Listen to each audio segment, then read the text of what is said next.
Cousins visiting from the Netherlands wanted to see our family burial plots. It was a trip to the cemetery, also a visit to our family church to see where everyone was baptized. It was a trip to Trinity Lutheran Church. My cousin Shannon brought the Bible I gave to her when she was baptized. I was shocked, didn't remember giving her or anyone a Bible. It's something I'd never do today. Suggest or present anything to anyone. It's a personal affront, challenging, countering, or suggesting anything. Someone told me this week that there's no correct or incorrect way to speak, punctuate, spell, or pronounce words. It's how we communicate with each other. It's up to us to express ourselves and interpret others. Of course, we worry a lot about the difference between the what and the how. It's part of culture. There's a lot of cultural noise in the marketplace of communication right now, and there's very little being communicated. Inserting anything into the mix seems anathema.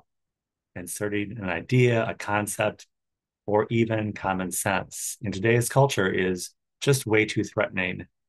All we can do now is change our mindset, open our hearts, and let gratitude enter in. Welcome. Welcome to Sunday Coffee Hour. I'm Stanley Smith. At Sunday Coffee Hour, we talk about everything and nothing. This Sunday, we talked about truths, shared truths, Pontius Pilate, animalistic religions, Calvinism, and modeling forgiveness. The readings at Washington National Cathedral were from Paul, rejecting the builder by throwing the stones they use against them. And from Kings, Solomon declared God's house a house of prayer for all people, but everyone was looking for the drive-through instead. The gospel reading was from Mark. The crooked and the wicked will be washed away in the North Carolina flood. The sermon at Washington National Cathedral was by visiting Reverend Nathan Baxter. He preached about how church is a narrow gate. Anything definitive is defining and narrowing. The church was celebrating Founders Day at the cathedral. The cathedral was envisioned 117 years ago as a house of prayer for all people and a federal church for national service.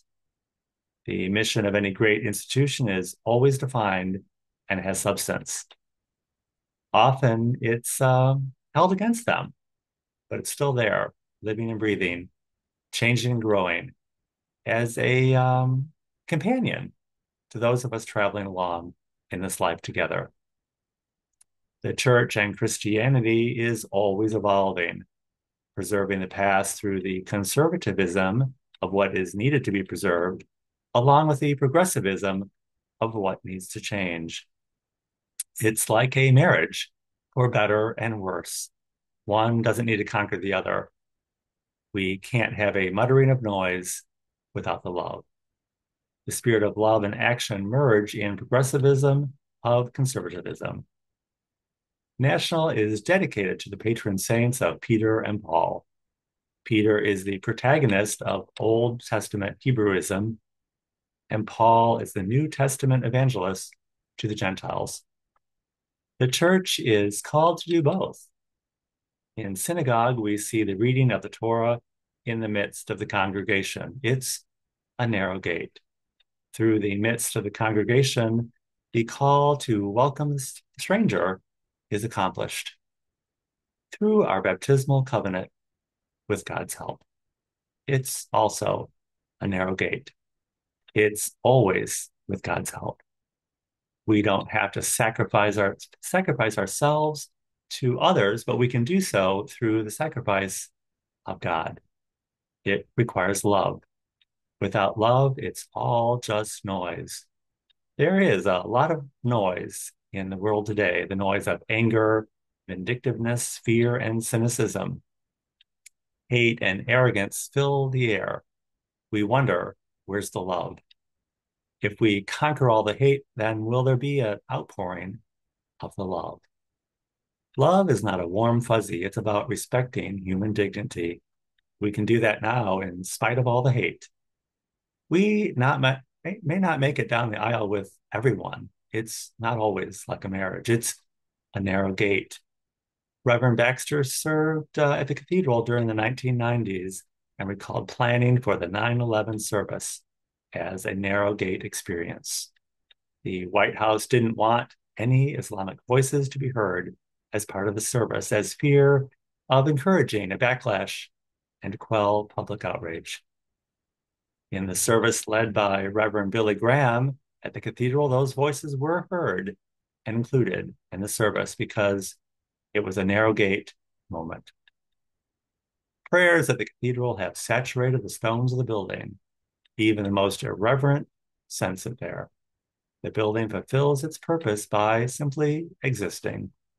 The narrow gate in the liberal world. It's not always what we think it is.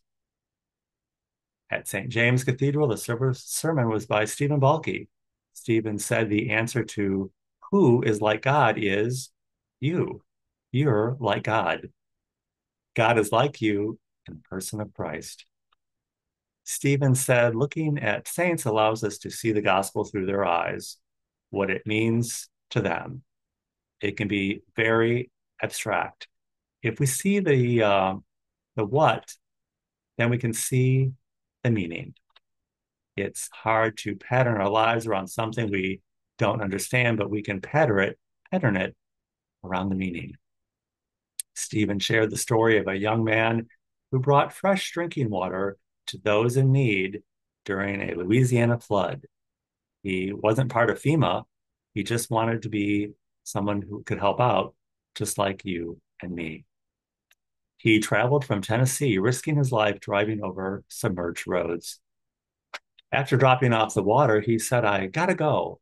I have a class on Monday. We all have our practical concerns and our greater selves. We can pattern ourselves after saints, even when we're in a hurry. I don't remember giving my cousin the Bible at her baptism. And when I asked to see it, I was even more surprised to see it was the King James Version.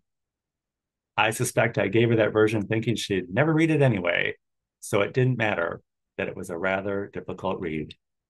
But she had read it, many passages highlighted and underlined. We never know what seeds we're planting. My aunt was the one who took me and my sister to church because we were not a church family. My aunt wasn't a church person either. I think she was actually having an affair with the music director there, and it's the only reason we attended. But here we are, and I'm still a church person, and there's still a dynamism and symbolic meaning to church for me and for most of my family, all starting from an unlikely source. It touched many people's lives. The meaning is communicated through a place, through church, through the merging of conservatism and progressivism, through the words and the meaning. All we can do now is change our mindset, open our hearts, and experience the gratitude. If you would like to join us at Sunday Coffee Hours every Sunday at 12 noon Central Time on Zoom, I will include my email in the description of this video. Be happy to send you an invitation. And I look forward to seeing you very soon.